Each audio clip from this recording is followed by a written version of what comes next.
Jadi ternyata Islam itu gampang. Hanya sholat saja ini bagian dari sholat saja itu ternyata bisa menghapus dosa-dosa kita.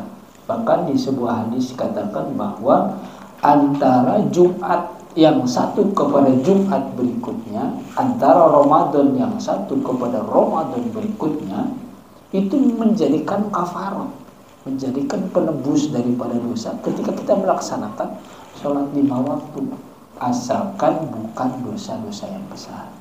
Jadi ternyata dosa-dosa yang kecil itu bisa dihapus dengan dengan melaksanakan sholat, tapi sholatnya adalah sholat yang baik dan benar.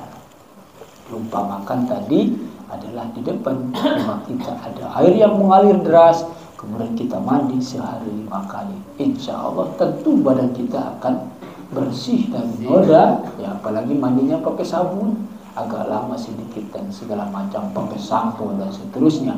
Itu artinya adalah sholat yang khusyuk, ya sholat yang benar itu betul-betul akan dapat menghapus dosa-dosa kita yang kecil-kecil. Hadirin dan hadirat yang berbahagia, saya ingin mencoba membacakan ada beberapa dalil-dalil tentang sholat 5 waktu.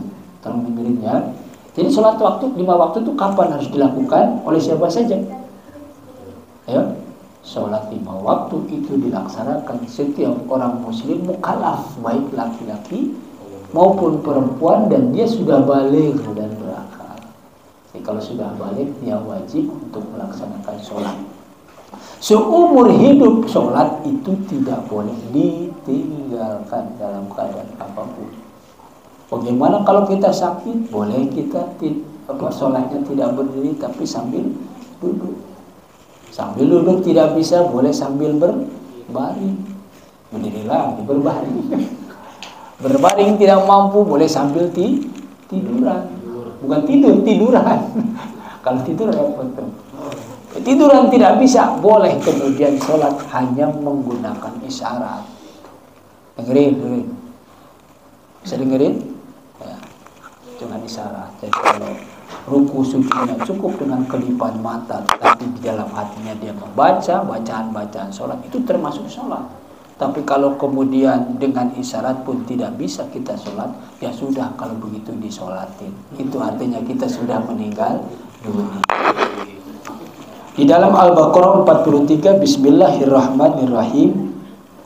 Wa aqimus sholata wa atuz zakata warka'u ma'ar raki'in.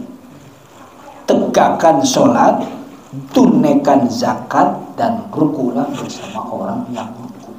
Jadi antara sholat dan membayar zakat itu beriringan. Di sini disebutkan adalah warka'u ma'ar raki'in, rukulah bersama orang-orang yang ruku. Ini juga oleh para ulama menjadikan sebuah dasar kenapa kemudian sholat 5 waktu kita itu sebaiknya dilakukan secara berjamaah. Karena sholat berjamaah itu 27 derajat, dan sholat sendirian itu kita hanya 1 derajat. Bagaimana Pak Ustadz, saya itu susah banget sholat supaya khusyuk. Maka berjamaah. Walaupun belang bentong, bacaannya belum fasih, Fatihahnya belum bisa seperti orang-orang, tetapi dengan sholat berjamaah digeneralisasi. Insya Allah seluruh orang sholat di situ diterima oleh Allah Subhanahu Wa Taala, sepanjang kita senantiasa berusaha sholatnya khusyuk, bukan bercanda-bercanda. Paham di sini? Jadi seperti itu. Maka sholatlah kita secara berjamaah.